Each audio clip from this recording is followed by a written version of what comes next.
திருப்பாவை பாசுரம் 24. அன்றிவ்வுலகம் அளந்தாய் அடிபோற்றி, சென்றங்கு தென்னிலங்கை செற்றாய் திரள் போற்றி, ஒன்றச் சகடம் உதைத்தாய் புகழ் போற்றி, கன்று குணிலா எறிந்தாய் கழல் போற்றி, குன்று குடையா எடுத்தாய் குணம் போற்றி, வென்று பகையெடுக்கும் நின் கையில் வேல் போற்றி, என்றென்றுன் சேவகமே ஏந்திப் பறைகொள்வான், இன்றியாம் வந்தோம் இரங்கேலோர் எம்பாவாய், இன்றியாம் வந்தோம் இரங்கேலோர் எம்பாவாய். பொருள்: அன்று உலகங்களையெல்லாம் அளந்தவனே, உன் திருவடிகள் வாழ்க. இலங்கை சென்று அரக்கர்களை அழித்தவனே, உன் திறமை வாழ்க.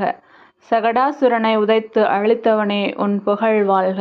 கன்று வடிவாக வந்த அசுரனை தடியாகக் கொண்டு விளாங்கனி வடிவில் தோன்றிய அசுரன் மேல் எறிந்து அழித்தவனே, உன் திருவடிகள் வாழ்க.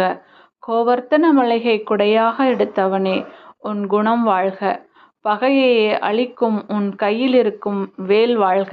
இவ்வாறு உன் வீரத்தை புகழ்ந்து பாடி அருள் பெற நாங்கள் வந்தோம், எங்களுக்கு இரங்குவாய்.